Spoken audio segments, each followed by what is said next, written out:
Ya, tanggapannya tentu kita kecewa ya kalau kita lihat putusannya tidak mempertimbangkan dalil-dalil yang kami berikan.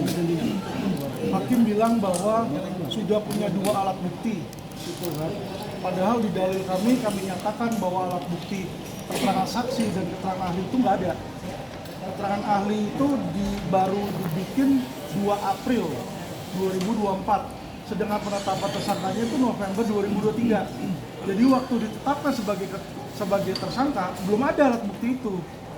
Ya, jadi dia harus melihat dong di situ ketika ditetapkan sebagai tersangka ada nggak alat buktinya, ya kan? Jadi itu sama sekali tidak dibahas oleh hakim. Padahal jelas-jelas kami tulis dalam kesimpulan dan kami tulis juga di dalam permohonan. Ya, seharusnya yang namanya hakim menilai semua itu dari 2 belah pihak, nggak bisa satu pihak aja. Ya, dan juga mengenai keterangan saksi dia nggak bilang bahwa seluruh keterangan saksi yang ada, ya, yang BAP saksi itu, mereka itu sama sekali tidak tahu tentang perkara itu, nggak pernah lihat, nggak pernah dengar, nggak ada di situ. Jadi itulah bukan alat bukti. Ya. Jadi kalau cuma surat doang itu bukan alat bukti, itu satu. Terus kedua adalah untuk mereka bisa membuat laporan polisi seharusnya ada penetapan pengadilan yang diajukan oleh kejaksaan. Itu juga nggak ada dan nggak dibahas juga oleh hakim. Ya, jadi saya melihat bagaimana institusi kehakiman saat ini sudah runtuh. Mereka takut sama polisi. Ya, saya sudah bilang bahwa ini ada tekanan. Kita bisa lihat 1 hari sebelum keputusan, ya kemarin banyak tekanan. Selain 2 anggota DPR berbicara, MUI juga berbicara. Apa hubungannya dengan mereka?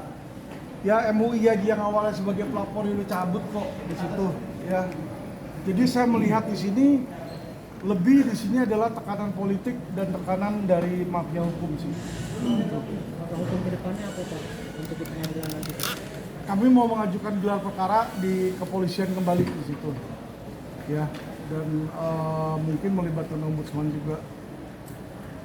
Pak, tadi ada banyak keterangan dari hakim bahwa bukan kewenangan dari hakim pra peradilan, itu tanggapannya gimana? Bagaimana bukan kewenangan kalau undang-undang bilang harus ada penetapan dulu dari kejaksaan. Yang mengeluarkan penetapan siapa? Pengadilan kan? Itu kan kewenangan dia. Jadi saya bingung kalau dia ngomong kayak begitu antara hakimnya goblok atau pura-pura goblok. Ya, di situ saya melihat intinya marwah Pengadilan Negeri Jakarta Selatan hari ini hancur karena takut oleh Jenderal Mabes Polri. Itu aja.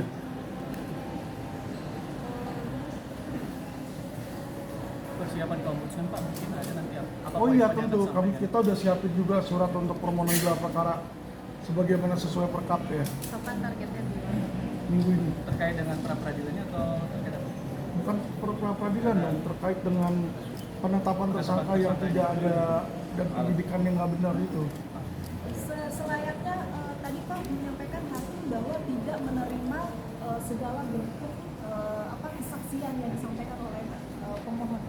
Ya itulah, Gimana pra peradilan? makanya kalau mereka udah takut oleh tekanan itu sama sekali nggak dilihat. Harusnya yang namanya pengadilan itu mempertimbangkan kedua belah pihak, mencari ya kan titik terang di situ, bukan seenaknya dia sendiri di situ, Pak.